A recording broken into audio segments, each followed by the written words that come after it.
မင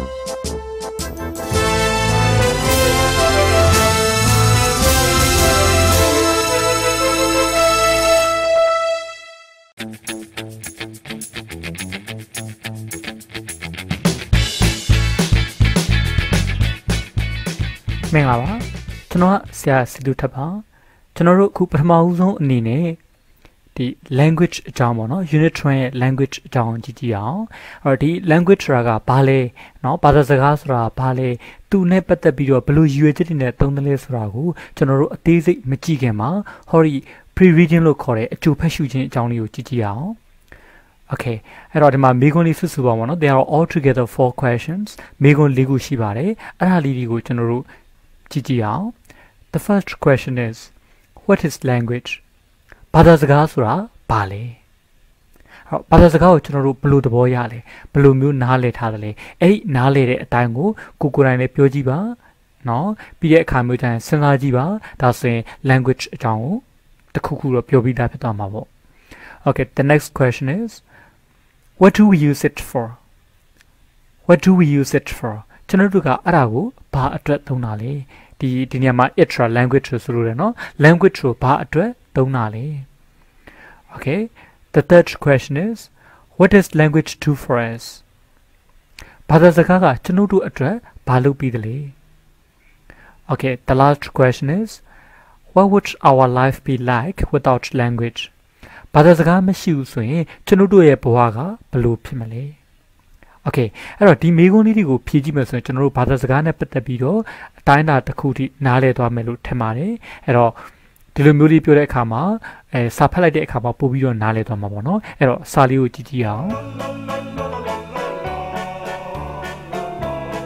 The question what is language can have several different answers and all of them may be acceptable The question what is language ဘာသာစကားဆိုတာဘာလဲဆိုတဲ့မေးခွန်းမှာ can have several different answers ကွဲပြားခြားနားတဲ့အဖြေအချို့ရှိနိုင်ပြီးတော့ and all of them may be acceptable သူတို့အားလုံးကိုလက်သင့်ခံနိုင်လောက်ပါတယ်ဟုတ်ပြီနော်အဲ့တော့ဘာသာစကားဆိုတာဘာလဲဘာသာစကားဆိုတာဘာလဲဆိုတဲ့အဲ့ဒီမေးခွန်းမှာကွဲပြားခြားနားတဲ့အဖြေတချို့ရှိနိုင်ပြီးတော့သူတို့အားလုံးကိုလက်သင့်ခံနိုင်လောက်ပါတယ်ဒီနေရာမှာ several ကိုကျွန်တော်တို့များစွာလို့ဘာသာမပြန်ဘူး several ရဲ့အဓိပ္ပာယ်ကအင်္ဂလိပ်လို့ဆိုရင် more than 2 but not very many နှစ်ခုထပ်တော့ပို့တယ်ဒါပေမဲ့တိတ်ပြီးတော့မများဘူးဆိုတဲ့ဥစ္စာမျိုးကို several လို့ပြောပါတယ်မြန်မာလို့ဆိုရင်တော့အချို့ပေါ့ဒါကြောင့်မလို့ several different answers ဆိုရင်ကွဲပြားခြားနားတဲ့အဖြေတချို့လို့ဘာသာပြန်ရပါမယ် Okay ဆက်ကြည့်အောင် For our present purpose however let us look at language as skill, tool, form, and function. For our present purpose, however, ဒါပေမဲ့ဒီလက်ရှိရွေချက်အတွက် let us look at language ဘာသာစကားကိုကြည့်ကြစို့ပေါ့ဘာဖြစ်လဲဆိုရင် as ဆိုတာကအဖြစ် skill စွမ်းရည် tool ကိရိယာ formပုံစံ and function လုပ်ငန်းတာဝန်အဖြစ်ပေါ့နော်ကြည်ကြစို့တဲ့အဲ့တော့လက်ရှိရွေချက်အတွက်ဘာသာစကားကိုနော်စွမ်းရည်ကိရိယာပုံစံနဲ့လုပ်ငန်းတာဝန်အဖြစ်ကြည်ကြပါစို့ First, language is a set of skills listening, speaking, reading and writing. First ကပထမဦးဆုံးအနေနဲ့ language is a set of skillsဘာသာစကားဆိုတာကစွမ်းရည်အစုဖြစ်ပါတယ် set ဆိုတာကဒါအစုကိုပြောတာ a set of skills ဆိုတာစွမ်းရည်အစုပေါ့အဲ့တော့ဘာသာစကားဆိုတာကစွမ်းရည်အစုဖြစ်ပါတယ်ဘာတွေရဲ့စွမ်းရည်အစုလဲ listening နားထောင်ခြင်း speaking ပြောခြင်း reading ဖတ်ခြင်းနဲ့ and writing ရေးသားခြင်းဆိုတဲ့စွမ်းရည်အစုဖြစ်ပါတယ်အဲ့တော့ပထမဆုံးအနေနဲ့ကြည့်မယ်ဆိုရင်ဘာသာစကားဆိုတာကနားထောင်ခြင်းပြောခြင်းဖတ်ခြင်းနဲ့ရေးသားခြင်းဆိုတဲ့စွမ်းရည်အစုဖြစ်ပါတယ် They are often known as the 4 language skills. Often ဆိုဒီနေရာမှာ in most cases ယေဝီယာအားဖြင့်လို့ကျွန်တော်တို့ပြောပါမယ်အဲ့တော့ they are often known as the 4 language skills သူတို့ကိုဘာသာစကားစွမ်းရည် 4 မျိုးလို့ယေဝီယာအားဖြင့်သိကြပါတယ် တော့သင်တန်းတွေပါတက်တဲ့အခါမျိုးကျတော့ 4 skills တက်တယ်လို့ပြောတယ်အဲ့တော့ 4 skills တက်တယ်ဆိုတာဘာကိုပြောတာလဲ listening speaking reading and writing ဒါတွေကိုတက်တယ်လို့ဆိုလိုတာပါဘာဖြစ်လို့လဲဆိုတော့ဘာသာစကားဆိုတာကစွမ်းရည်ဒီ၄ခုပါတဲ့စွမ်းရည်အစုလေအဲ့ဒီအတွက်ကြောင့်မလို့ဒါက 4 skills ဆိုပြီးတော့လေ့လာကြတယ်တကယ်တော့ဘာသာစကားကိုလေ့လာတာပါပဲ Of these 4 skills the listening skill is the first to develop of the 4 skills ဆိုတာဒီစွမ်းရည်၄မျိုးအနက် the listening skill နားထောင်စွမ်းရည်က is the first to develop ပထမဦးဆုံးဖွံ့ဖြိုးရမယ့်အရာဖြစ်ပါတယ်ဟုတ်ပြီနော်ဘာသာစကားစွမ်းရည်၄မျိုးရှိတယ်အဲ့ဒီ၄မျိုးအထဲမှာနားထောင်စွမ်းရည်ကပထမဦးဆုံးဖွံ့ဖြိုးရမယ့်အရာဖြစ်ပါတယ် It develops during the first 18 months of babyhood develops ဆိုတာကဒါဖွံ့ဖြိုးတာပါ it develops ဆိုရင်အဲ့ဒါကဖွံ့ဖြိုးတယ်ဘယ်အချိန်မှာဖွံ့ဖြိုးတာလဲဆိုရင် during the first 18 months of babyhood ကလေးဘဝရဲ့ပထမဦးဆုံး18လအတွင်းမှာအဲ့ဒါကဖွံ့ဖြိုးပါတယ် The speaking skill develops at about the age of 1.5 years or so The speaking skill စကားပြောစွမ်းရည်က verb က develops ဖွံ့ဖြိုးပါတယ်ဘယ်မှာဖွံ့ဖြိုးတယ်လဲဆိုရင် at about the age of 1.5 years or so အသက်တစ်နှစ်ခွဲလောက်ပေါ့နော်ဒီအဲ့တစ်နှစ်ခွဲလောက်မှာဖွံ့ဖြိုးပါတယ်ဒီနေရာမှာ also means about approximately မြန်မာလိုဆိုနော် can တို့မျှတို့လောက်တို့ဒီလိုအဓိပ္ပာယ်ရပါတယ်ဒီနှစ်ခုစလုံးတွဲမှာနော်အဲ့တော့ 1.5 years or so ဆိုအသက်တစ်နှစ်ခွဲလောက်လို့ဆိုလိုပါတယ်By about 4 or 5 years of age, the child is able to use his mother tongue quite efficiently. By about 4 or 5 years of age, at the 4 နှစ်ဒါမှမဟုတ်5နှစ်လောက်မှာတဲ့ the child is able to use ကလေးကသုံးနိုင်နေပြီဘာကိုလဲ his mother tongue သူ့ရဲ့မိခင်ဘာသာစကားကို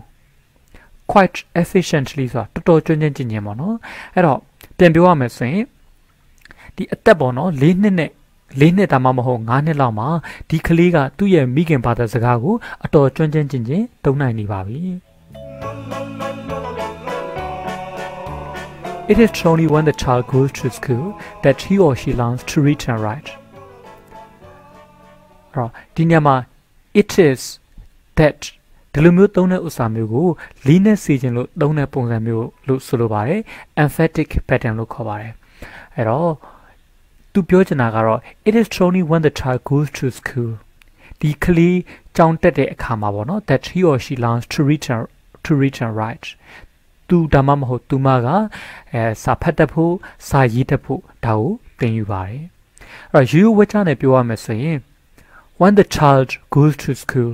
he or she learns to read and write ဒါရိုးဝတ်ချပြောလိုက်တာကလေးကျောင်းတက်တဲ့အခါမှာသူကစာဖတ်တတ်ဖို့ရေးတတ်ဖို့သင်ယူတယ်ပေါ့ဒါပေမဲ့ကျောင်းတက်တဲ့အခါမှသာလျှင်အဲ့ဒီအချက်ကိုလေးနဲ့စီခြင်းတဲ့အခါမှာ emphatic pattern ဖြစ်တဲ့ it is လို့သုံးလိုက်တယ်ဒါကြောင့်မလို့ it is only when the child goes to school ကလေးကျောင်းတက်တဲ့အခါမှသာလျှင်ပြီးတော့မှ that he or she learns to read and write သူဒါမှမဟုတ်သူမကစာဖတ်ဖို့ရေးဖို့သင်ယူပါတယ်ဒီလိုလေးပြောပါတယ်Here, we should note that listening and speaking work together as a pair of skills, while reading and writing work together as another pair. Here,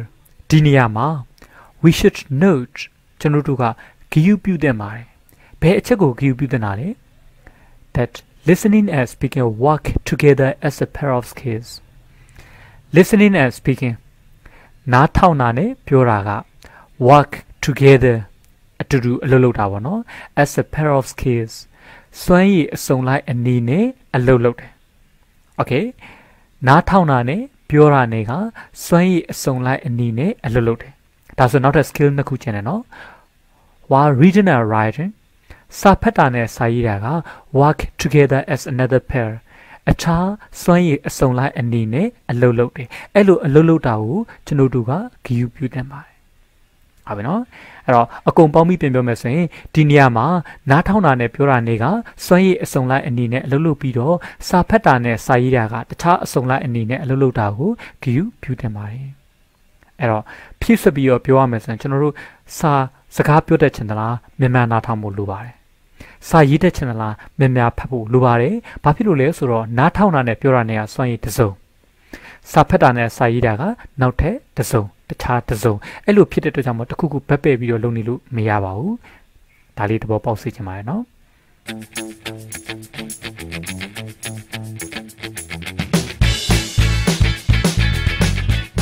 We should note further that while we are listening or reading, we are not producing language, we are receiving language. We should note further. ကျွန်တော်တို့ကနောက်ထပ်ဂရုပြုသင့်ပါတယ်။ဘာကိုဂရုပြုသင့်လဲဆိုရင် that while we are listening or reading ကျွန်တော်တို့နားထောင်နေချိန်မှာဒါမှမဟုတ်စာဖတ်နေချိန်မှာ we are not producing language ကျွန်တော်တို့ကဘာသာစကားကိုထုတ်လုပ်နေတာမဟုတ်ဘူး we are receiving language ကျွန်တော်တို့ကဘာသာစကားကိုလက်ခံနေတယ်ဆိုတာကိုနောက်ထပ်ဂရုပြုသင့်ပါတယ်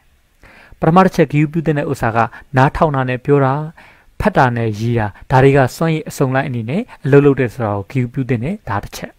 ဟုတ်ပြီဒီမှာနောက်ထပ်တစ်ချက်ပေါ့နော်နောက်ထပ်ဂရုပြုသင့်ရမယ့်ဥစ္စာကတော့စာဖတ်နေတဲ့အချိန်မှာဘာသာစကားကိုထုတ်လုပ်နေတာမဟုတ်ဘူးနားထောင်နေတဲ့အချိန်မှာလည်းဘာသာစကားကိုထုတ်လုပ်နေတာမဟုတ်ဘူးဘာသာစကားကိုဘာလုပ်နေရလဲလက်ခံနေရဒါကိုနောက်ထပ်ဂရုပြုသင့်ပါတယ် That is why these two skills are often known as receptive skills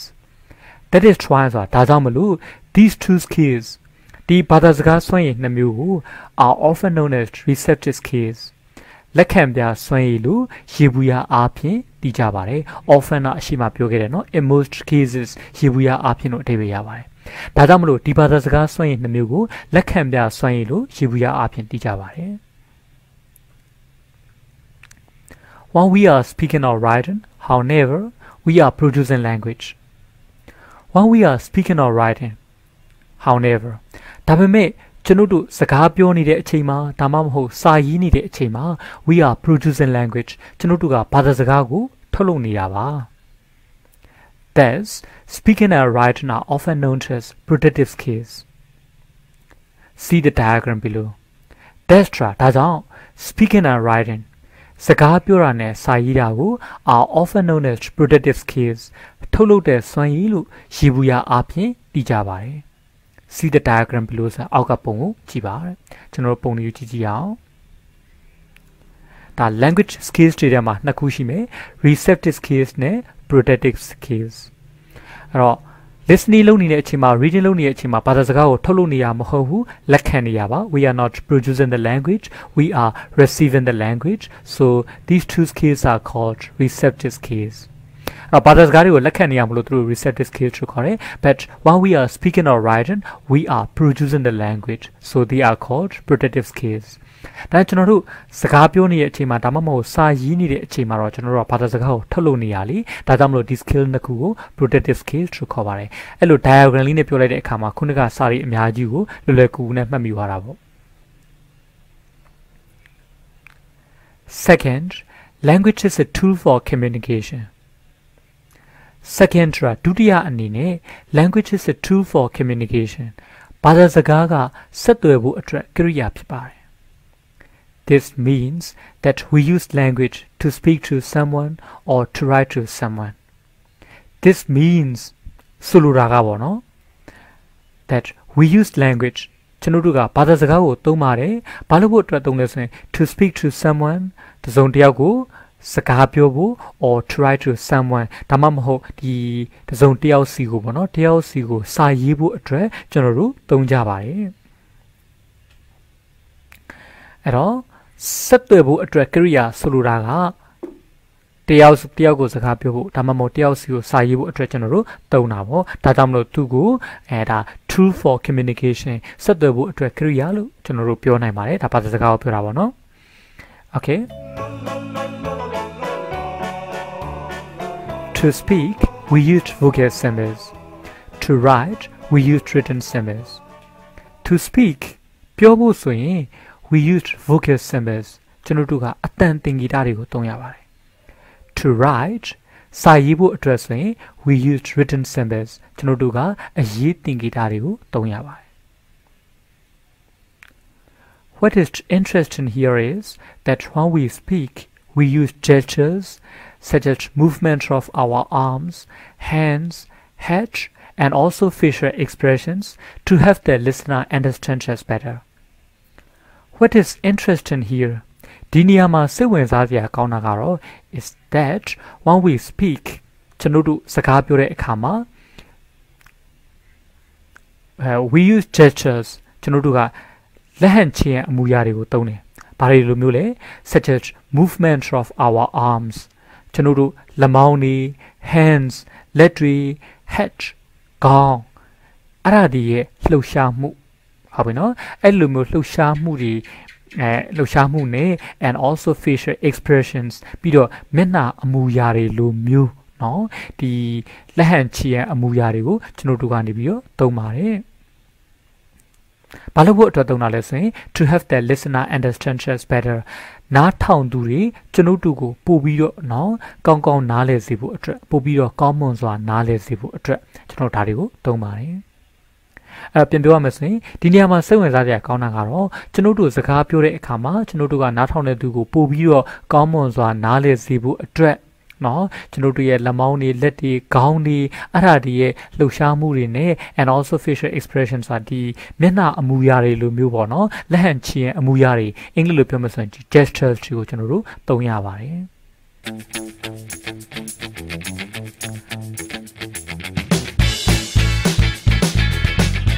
When we write, however, we use graphics such as pictures, photographs, charts, tables, etc. to help the reader understand us better. When we write, however, ဒါပေမဲ့ကျွန်တော်တို့စာရေးတဲ့အခါမှာတော့ we use graphics ကျွန်တော်တို့က graphic ပုံတွေသုံးပါတယ် graphic ပုံဆိုတာဘာမျိုးလဲ such as pictures, photographs, charts, tables, etc. ပုံတွေဓာတ်ပုံတွေနော်ကားချက်ပုံတွေဇယားကွက်တွေစတဲ့ graphic ပုံတွေကိုသုံးပါတယ်ဘာလို့ဖို့အတွက်လဲ to have the reader understand us better စာဖတ်သူကိုကျွန်တော်တို့ကိုပို့ပြီးတော့ကောင်းမွန်စွာနားလည်စေဖို့အတွက်သုံးပါတယ်ဟုတ်ပြီအဲ့တော့ပြန်ပြောရမယ်ဆိုရင်စကားပြောတဲ့အခါမှာ gestures တွေသုံးတယ်လက်ဟန်ချီရဲ့အမူအရာတွေသုံးတယ်စာရေးတဲ့အခါမှာတော့ graphics တွေသုံးတယ်ဟုတ်ပြီအဲ့လိုမျိုးဖြစ်တဲ့အတွက်ကြောင့်မလို့ပေါ့နော်Thus, we may see that speaking and gestures go hand in hand, gestures writing and graphics too. That's true. ဒါကြောင့်မလို့ we may see ဆိုကျွန်တော်တို့ကပြောနိုင်ပါတယ် that speaking and gestures go hand in hand. စကားပြောတာနဲ့လက်ဟန်ချီရဲ့အမူအရာတွေကအတူတွဲပြီးတော့ရှိတယ် gestures writing and graphics too. စာရေးတာနဲ့ graphic ပုံတွေလိုမျိုးပေါ့နော်အဲ့ဒီစကားပြောတာနဲ့လက်ဟန်ချီရဲ့အမူအရာတွေကအတူတွဲလျက်ရှိတယ်လို့ကျွန်တော်တို့ကပြောနိုင်ပါတယ် But communication may be in one of two forms verbal communication and non-verbal communication တတိယအနေနဲ့ communication may be in one of two forms ဆက်သွယ်ခြင်းကဒီပုံစံနှစ်ခုကနေတစ်ခုဖြစ်နိုင်တယ်ဘယ်လိုပုံစံနှစ်ခုလဲverbal communication နှုတ်ဖြင့်ဆက်သွယ်ခြင်း and non-verbal communication နှုတ်ဖြင့်မဟုတ်တဲ့ဆက်သွယ်ခြင်းပေါ့နော်အဲ့လိုမျိုးနှုတ်ဖြင့်ဆက်သွယ်ခြင်းနဲ့နှုတ်ဖြင့်မဟုတ်တဲ့ဆက်သွယ်ခြင်းဆိုတဲ့ပုံစံနှစ်ခုတွေဟာတစ်ခုဖြစ်နိုင်ပါတယ်ဒါက communication အကြောင်းပြောတာပါ In verbal communication we use words and sentences နှုတ်ဖြင့်ဆက်သွယ်ခြင်းမှာကျွန်တော်တို့ကစကားလုံးတွေနဲ့ဝေချတွေကိုသုံးပါတယ် They may be spoken or written သူတို့ကိုပြောထားတာဒါမှမဟုတ်ရေးထားတာဖြစ်နိုင်ပါတယ် In non-verbal communication on the other hand we use gestures and graphics see the diagram below In non-verbal communication on the other hand တစ်ဖက်မှာနှုတ်ဖြင့်မဟုတ်တဲ့ဆက်သွယ်ခြင်းမှာတော့We use gestures and graphics ကျွန်တော်တို့ကလက်ဟန်ချီရန်အမူအရာတွေနဲ့ဒီ graphics ပုံတွေကိုသုံးပါတယ် see the diagram below ဆိုအောက်ကပုံကိုကြည့်ပါအဲ့တော့ on the other hand တော့နားမလည်မှာဆိုလို့ကျွန်တော်တို့အင်္ဂလိပ်လိုရှင်းမယ်ဆိုရင်တော့ on the other hand used to introduce different points of view ideas etc especially when they are opposite ဒီမတူညီတဲ့နော်အမြင်တွေယူဆတွေဒါမျိုးတွေကိုမိတ်ဆက်ပြောတဲ့အခါမျိုးမှာသုံးပါတယ်အထူးသဖြင့်ဒါတွေကဆန့်ကျင်ဘက်ဖြစ်နေတဲ့အခါမျိုးမှာပေါ့နော်ကျွန်တော်တို့က on the other hand ဆိုသုံးပါတယ်မြန်မာလိုဆိုတော့တစ်ဖက်မှာလို့ပြောပါတယ် Okay, diagram ကိုကြည့်မယ်ဆိုရင်ကျွန်တော်တို့ communication ရှိပါတယ် there are two kinds of communication verbal communication and non-verbal communication verbal communication မှာတော့သူတို့ကိုဒီကျွန်တော်တို့ words တွေကိုသုံးပါတယ် words တွေနဲ့ sentences တွေကိုသုံးတယ်သူတို့ကို spoken ပြောထားလည်းဖြစ်ဖြစ်မယ် written ရေးထားလည်းဖြစ်ဖြစ်မှာပေါ့နော် non-verbal communication မှာတော့ကျွန်တော်တို့ကဘာတွေသုံးလဲဆိုရင်ဒီ gestures through graphics through သုံးပါတယ်ဒါဒီ diagram လေးကိုလေ့လာမှာပေါ့နော်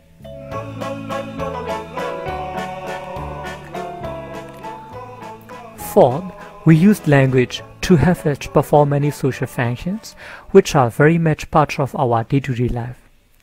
Fourth, စရုဒအနေနဲ့ we use language ကျွန်တော်တို့ကဘာသာစကားကိုသုံးပါတယ်။ဘာလို့ဖို့အတွက်သုံးတာလဲ to have it perform many social functions. ဒီလူမှုလုပ်ငန်းဆောင်တာတွေအများကြီးကိုလှုပ်ဆောင်ဖို့အတွက်သုံးပါတယ်။အဲ့ဒီ social functions တွေကိုပြန်ညွှန်မယ် which are very much part of our day-to-day life ကျွန်တော်တို့နေ့စဉ်ဘဝရဲ့အစိတ်အပိုင်းပါပဲအဲ့ဒါတွေကကျွန်တော်တို့နေ့စဉ်ဘဝရဲ့အစိတ်အပိုင်းပါပဲအဲ့တော့ပြန်ပြောရမယ်ဆိုရင်စရုဒအနေနဲ့ကျွန်တော်တို့ကဘာသာစကားကိုလူမှုလုပ်ငန်းဆောင်တာတွေအများကြီးကိုလုပ်ဖို့အတွက်သုံးပါတယ်အဲ့ဒါတွေကခုနကပြောရနော် many social functions တွေကကျွန်တော်တို့နေ့စဉ်ဘဝရဲ့အစိတ်အပိုင်းဖြစ်ပါတယ်ဒီနေရာမှာ very much ကသွားပြီးတော့တခါလေအများကြီးလို့သွားပြောကြမလို့ပါဘူး used for emphasis အလေးအနက်ဖြစ်စေခြင်းလို့ပြောတာပါပဲအဲ့တော့ very much part of our day-to-day life ဆိုရင် very much ကိုခဏဖြုတ်ထားကြည့်လိုက် which are part of our day-to-day life ကျွန်တော်တို့နေ့စဉ်ဘဝရဲ့အစိတ်အပိုင်းမှာပဲလို့ပြောတယ်ဒီမှာ very much ထည့်လိုက်တဲ့အခါမှာလေးနဲ့သွားတယ်မြန်မာလိုတော့ထည့်ပြောကြမလို့ပါဘူး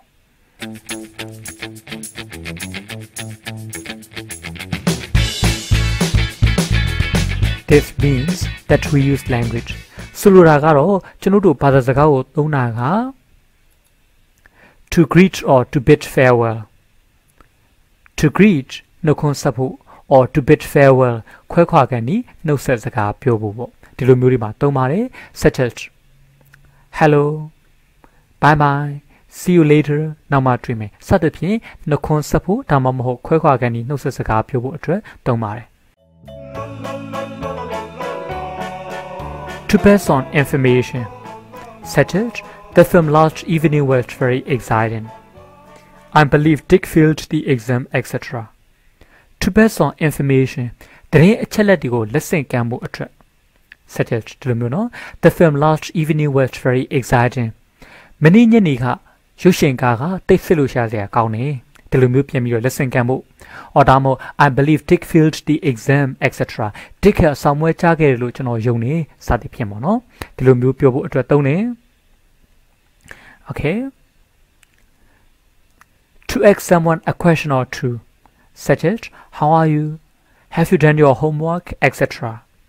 To ask someone a question or two, the Zondiago Migon Taku Naku Mibu Trumutomare, such as, how are you? Nikoela, have you done your homework? Inza Lupibila, etc. Sadipiemono, General Tomare. To request, such as, could you please give me a hand? Pass me the salt, please, etc. To request, down so such as, could you please give me a hand? Jesu Bibio Kunibina Mala. Pass me the salt, please. Jesu Bibio Sali Camibao, etc. Sadipien, Tamu Male Tomare. To ask for permission, such as, may I come in? Could I borrow your bike for the morning, etc. To ask for permissions are computer download, such as, may I come in? When la biazi, could I borrow your bike for the morning? The Manaki into Sabini Alu Yamala, Satipi, computer download to leve language tomare. To instruct someone what to do or how to do something, such as, take one tablet 3 times a day. Add a teaspoon of sugar and star, etc. To instruct someone, Tazondiago, Nunjabu, no Lanyomibu. What to do, Paloyame, or how to do something, Tazontaku, Paluluyame, Surago, Edit Zondiago, Lanyomibu, Tomare. Umajimason suggests, take one tablet 3 times a day. Tani Donjing, Sidia Tapa. Tamu. Now, add a teaspoon of sugar and stir. The talapi is on the zone table, muibiba, etc. Satapien, piobu, tomare. To To direct someone how to get to a certain place, such as go down this road, turn left at the traffic lights, the second building on your left is the museum, etc. To direct someone's how to get to a certain place,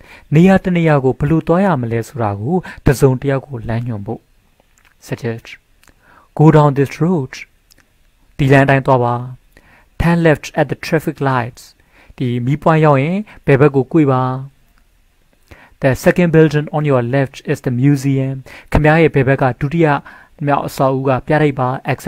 စသဖြင့်ပေါ့နော်တစုံတစ်ယောက်ကိုဒီနေရာတစ်နေရာကိုဘယ်လိုသွားရမလဲဆိုတာကိုလမ်းညွှန်ဖို့ဒါမျိုးလေကျွန်တော်တို့ကဘာသာစကားကိုသုံးနိုင်ပါတယ် To thank or express gratitude, such as thanks a lot, how very kind of you, thank you very much, etc. To thank or express gratitude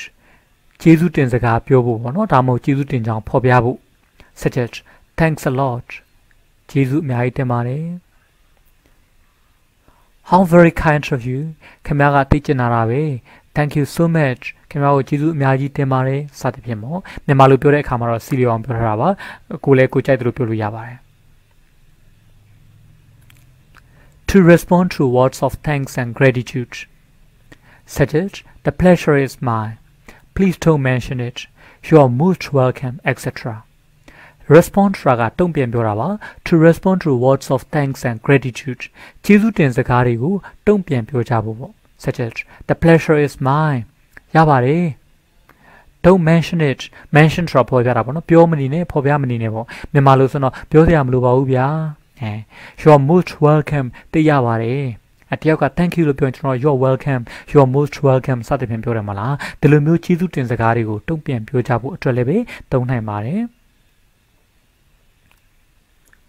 To apologize or express regret, such as I'm sorry, what a pity, I'm sorry to hear that, oh what a shame, etc. To apologize တောင်းပန်ဖို့ or express regret ဒါမှမဟုတ်ဝမ်းနည်းကြောင်းပြောဖို့ such as I'm sorry စိတ်မကောင်းပါဘူး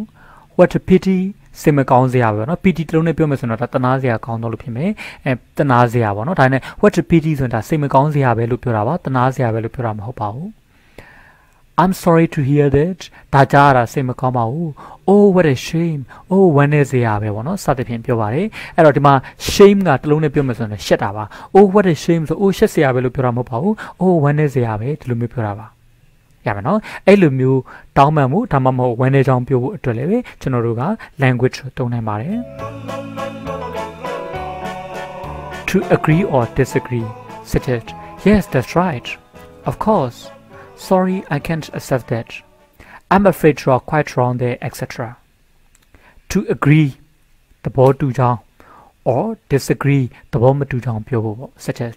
yes, that's right. That man abo. Of course, hold abo. Sorry, I can't accept that. Simagao mau, no tao lamakanai mau. I'm afraid you are quite wrong there, etc. အားရနာပါရဲ့ခင်ဗျာဒီနေရာမှာတော့အတော်မှားနေပြီလို့ထင်တယ်ဒီနေရာမှာ I'm afraid ဆိုတော့ကျွန်တော်ကြောက်ပါတယ်လို့ပြောတာမဟုတ်ပါဘူးအားရနာပါရဲ့ဒီလိုမျိုးပြောတာပါဟုတ်ပြီအဲ့လိုမျိုးတစ်ခုခုသဘောတူတယ်ဆိုရင်သဘောတူကြောင်းဒါမှမဟုတ်သဘောမတူရင်လည်းသဘောမတူကြောင်းပြောဖို့အတွက် language ကိုသုံးပါတယ် and to perform many other functions ပြီးတော့တခြားလှုပ်ဆောင်ချက်တွေများစွာကိုလှုပ်ဆောင်ဖို့အတွက်ကျွန်တော်တို့ကသုံးပါတယ် In addition, language reflects culture, preserves culture, passes on culture from one generation to the next, preserves nationality, and also identifies social class. In addition, language reflects culture. ဘာသာစကားကယဉ်ကျေးမှုကိုထင်ဟပ်စေပါတယ် preserves culture ယဉ်ကျေးမှုကိုထိန်းသိမ်းပေးပါတယ် passes on culture from one generation to the next ယဉ်ကျေးမှုကိုမျိုးဆက်တစ်ခုကနေပြီးတော့နောက်မျိုးဆက်တစ်ခုကိုလက်ဆင့်ကမ်းပြီးတယ် preserves nationality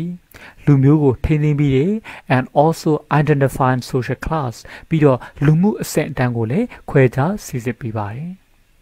အကုန်လုံးပေါင်းပြီးပြန်ပြောမယ်ဆိုရင်ဘာသာစကားကယဉ်ကျေးမှုကိုထင်ဟပ်စေပါတယ်ယဉ်ကျေးမှုကိုထိမ့်သိမ်းပြီးတယ်မျိုးဆက်တစ်ခုကနေနောက်မျိုးဆက်တစ်ခုကိုယဉ်ကျေးမှုတွေကိုလက်ဆင့်ကမ်းပြီးတယ်လူမျိုးကိုထိမ့်သိမ်းပြီးတယ်ပြီးတော့လူမှုအဆင့်တန်းတွေကိုလည်းခွဲခြားစီစစ်ပေးပါတယ်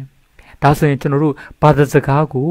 စွမ်းရည်အနေနဲ့ skill အနေနဲ့နောက်ပြီးတော့ဒီကရိယာအနေနဲ့ပေါ့နော် tool အနေနဲ့ပုံစံအနေနဲ့ဖြစ်တဲ့ form ပြီးတော့လုပ်ငန်းဆောင်တာဖြစ်တဲ့ function အနေနဲ့language ကိုကြည့်ပြီးသွားပါပြီဒါလို့ဆိုရင် language ကဘာလဲဘယ်လိုမျိုးလေးတွေတုံးဆွဲရတယ်လဲဆိုတော့နားလည်ပြီလို့ယူဆပါတယ်အားလုံးကျေးဇူးတင်ပါတယ်ကျွန်တော်ကတော့ဆရာစီတူ